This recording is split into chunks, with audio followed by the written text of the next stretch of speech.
Olá, crianças! Sejam todas bem-vindas a mais uma aula de História. E hoje nós iremos estudar sobre a literatura indígena e africana. E aí, vamos começar? Todo mundo pega o livro na página 85. Agora eu creio que todos já pegaram. Vamos começar. A literatura indígena, assim como a africana, está baseada na oralidade. Inclusive, os povos indígenas têm a fala como forma de transmissão da tradição entre as gerações, ou seja, tudo é transmitido por meio da fala. Os indígenas contam muitas lendas, principalmente sobre a natureza. Dessa forma, a memória é fundamental para guardar as histórias vividas e criadas por eles. Na tradição oral indígena, a música é uma extensão da fala. Isso significa que um discurso pode começar ou terminar com canto, ou o canto começar ou terminar com discurso. Existem na literatura indígena divisões de gêneros textuais de acordo com o objetivo para cada situação. Elas são narrativas, instrutivas, canções e invocações. Agora nós vamos saber um pouquinho a mais, sobre esses tipos de gêneros textuais. Primeiro são as narrativas. Elas são comuns para as mais diferentes situações cotidianas ou exclusivas a um grupo. Só para homens, por exemplo. As instrutivas são comuns em situações em que os adultos ensinam regras, costumes, tradições, técnicas de caça e pesca, crenças místicas, entre outros, para as crianças.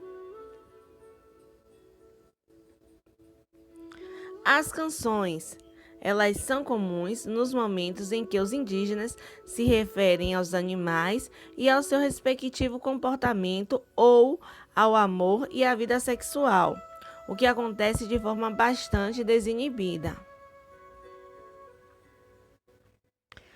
E o último são as invocações, que são próprias dos momentos de curas medicinais ou de prática de algum trabalho.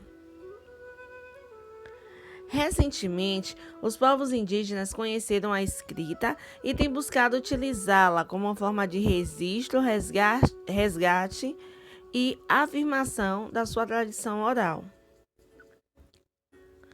Agora é o nosso momento de atividades.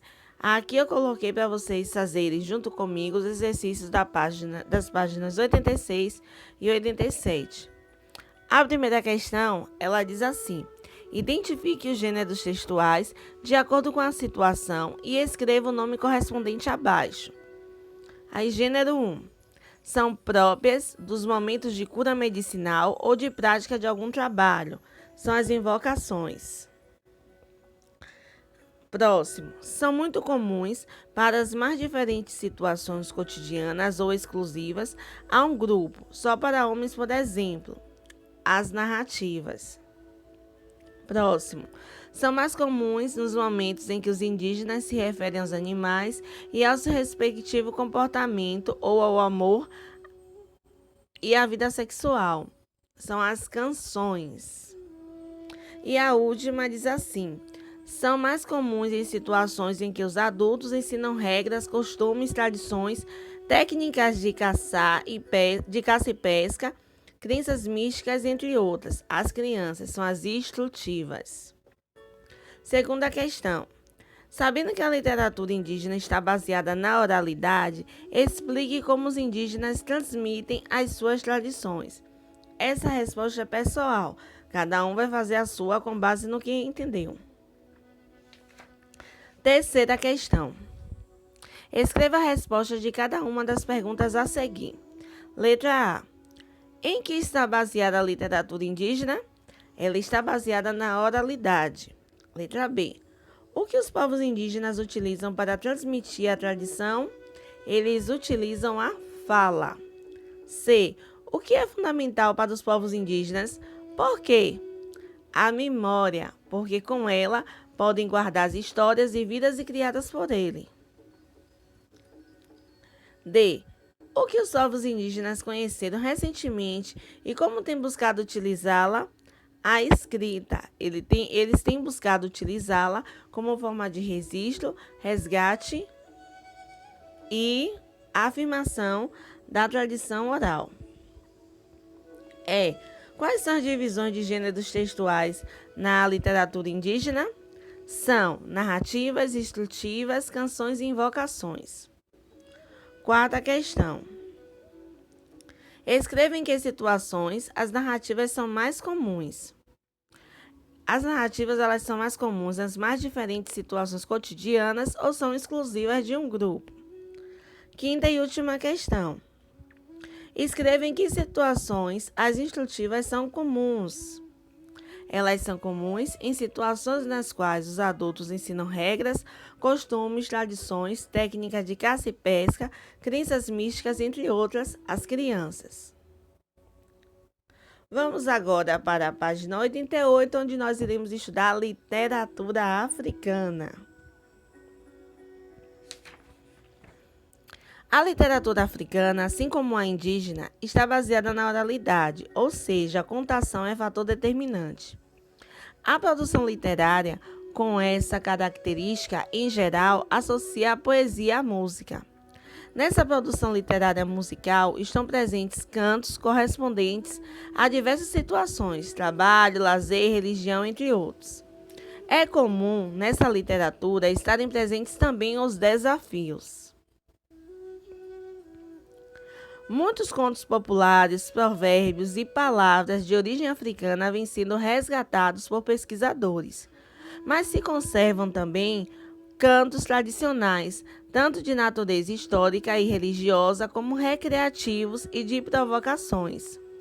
São comuns ainda os cantos com desafio entre dois participantes, ao som de viola, rabeca, ganzá, pandeiro e outros instrumentos de percussão ligeira.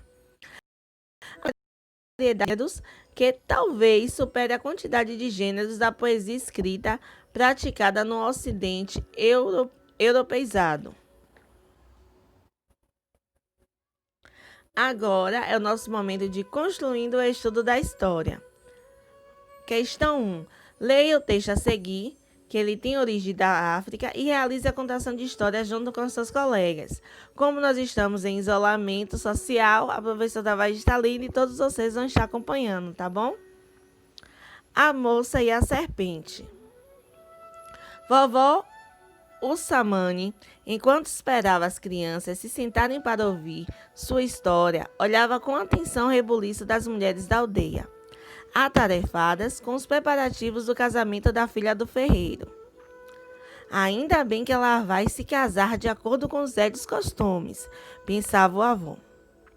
O noivo da moça, escolhido pelo pai dela, pagara um bom dote ao sogro, gado, dinheiro e gêneros alimentícios.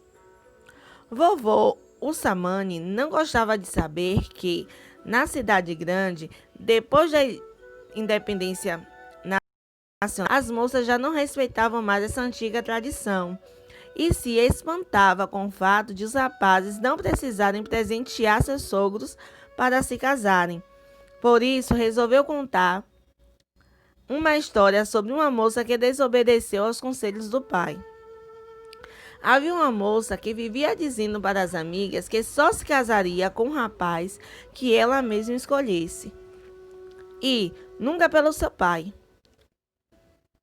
A serpente, enroscada num galho, ouvindo aquela conversa, correu para casa, onde mudou de roupa, transformando-se num jovem forte e bonito, tendo cuidado de deixar o rabo bem escondido. A moça ficou encantada pelo belo rapaz e foi falar com o pai. Este é que vai ser o meu marido.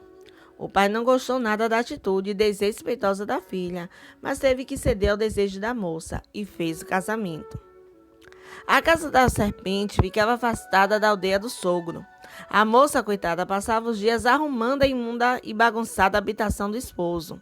Ela queria fugir, mas a serpente tinha um cão, um gato e um galo que a vigiavam dia e noite. E quando alguém tentava se aproximar da casa, eles logo começavam a ladrar, a miar e a cacarejar, avisando a serpente. A moça tinha 4 irmãos, um adivinho, um caçador, um carpinteiro e um ladrão. Certo dia, o que era adivinho mandou chamar o pai e seus irmãos à sua palhoça. Depois que todos se sentaram, ele disse que, por meio de um sonho, descobriu que a irmã tinha sido enganada por uma serpente disfarçada de gente e que ela estava sofrendo muito nas mãos do terrível marido. Terminada a reunião, o pai pediu aos filhos que pegassem uma canoa e partissem em busca da irmã. Guiados pelo adivinho, conseguiram rimar até o covil da serpente.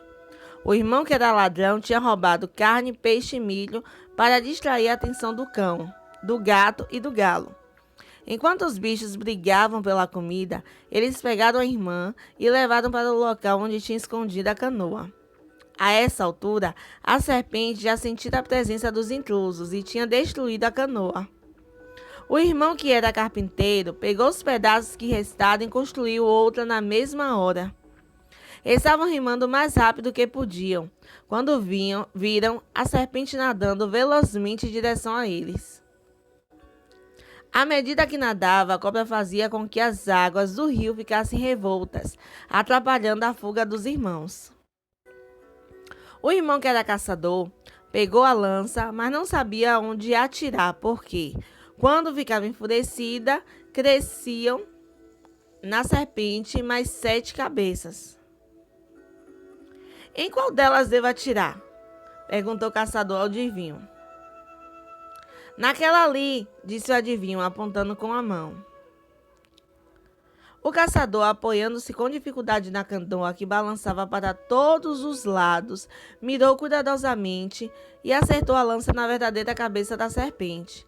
Assim que ela afundou, as águas do rio se tornaram calmas, os irmãos voltaram, sãos e salvos para a aldeia, e a moça passou a morar com eles. Esse texto vocês encontram, quem escreveu foi Barbosa Rogério Andrade, Bichos da África 2, São Paulo, Melhoramentos 2002. Agora as atividades das páginas 91 e 92, vocês vão fazer sem o auxílio da professora, tá certo? Beijos e até a próxima!